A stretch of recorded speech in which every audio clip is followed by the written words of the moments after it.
So let's do some more concentrations. In this case, though, we're going to do percent by mass. And so basically what this means is, let's kind of write a definition. Percent M slash M. The M on top is the solute, and the bottom is going to be solution. So let's just kind of make sure. This is the solute. So the mass of the solute, again, I don't have to put parentheses, mass of the solute over the mass of the solution. So just put a little parentheses around there. So a couple of things when I'm doing this. It's going to be mass of solute, let's do this, over mass of solution times 100. So you have to memorize, remember the definition of percent by mass. Couple of things. Mass of solution now is a mass of solute plus mass of solvent. And for us, basically, the solvent is going to be water in most cases. So in this case right here, we add 25 grams of sodium hydroxide.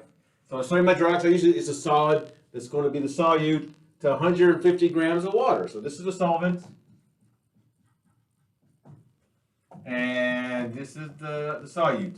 So let's go ahead and let's work it out. So mass of solute is a 25 grams of sodium hydroxide. This is where I've seen a lot of mistakes, because a lot of times people just put the mass of 100 grams of 150 grams of water, but that's just a solvent. So what we have to do is add the mass of sodium hydroxide plus the mass of the water. So again, remember, mass of solution is mass of solute plus the mass of the solvent. So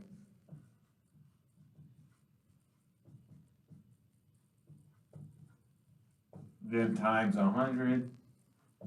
So this is, that's 175 grams. So basically 25 grams divided by 175 grams times 100. And when you do that, you're going to end up with 14.3%. Percent of sodium hydroxide. And again, they like to ask this question a lot. You have to be careful. It's the solution is the mass of solute plus the solvent. So it's not just the mass of water, because that's just a solvent. So to kind of finish this off, let's look at dilution. So to make dilutions, again, we already know we're going to add water. So we add water to lower the concentration. That's all it does.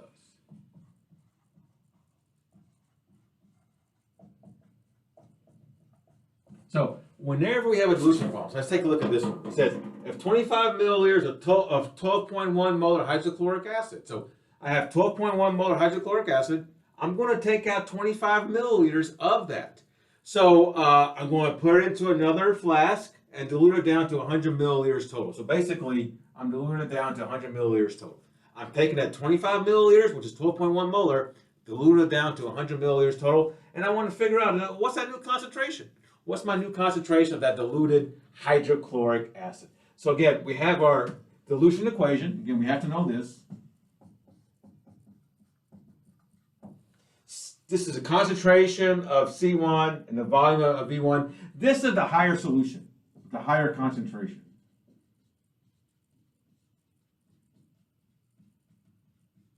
So this is what we start off with. So basically, C1 is really the stock solution. So basically, go to a stock room, pick up this high concentration, and dilute it down. So a couple of things, the way to remember this, the C1 concentration is always greater than the C2. This is the diluted one. So the concentration of 12.1 is going to be greater than the C2 because I add water, that concentration is going to be lower. The V1 is how much I take out of this. So it's not much as in the container itself, it's how much I kind of pipette out. So in this case, I took out 25 milliliters. So the C1 V1 is a higher concentration. The C2 V2, this is the diluted one. This is like after I've added water to dilute it down. So a couple things to remember. I've taken out 25 milliliters of this, but I got to dilute it down to 100 using water. So again, this 100 milliliters, this V2 is a total volume after I've added water to dilute it down. So whenever you make, like say you go to Lowe's, pick up some of that Roundup, you buy it in a concentrated form, you add like 6 ounces, and then you dilute with water to 1 gallon. That 1 gallon is the V2. It's that volume after I've added the water to that. So V2 is 100 milliliters. My V1 is how much I took out of the stock solution, and this is my concentration that I used to start off with, that 12.1 molar hydrochloric acid. So basically, I'm just going to solve this equation for C2. Couple things now, just to make sure if I've done it right, it's got to be lower than that 12.1. So let's look at this equation again. So C1 V1 is C2 V2. I'm just going to solve the equation for C2. So again, I just brought V2 over as a denominator. Now, my units are going to cancel out in terms of milliliters, so I don't have to change that. This is a milliliter, that's a milliliters. The units are going to cancel out. I'm going to be left with molarity at the end. So 12.1 is going to say big M. V1 is 25 milliliters.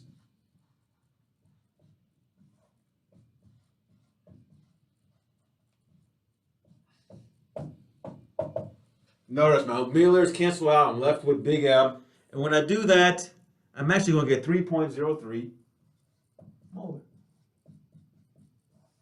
So again, anytime you do a dilution, you want to use a dilution equation. And remember now, C1V1 is for the higher concentration, your stock solution. C2V2 is for your diluted solution.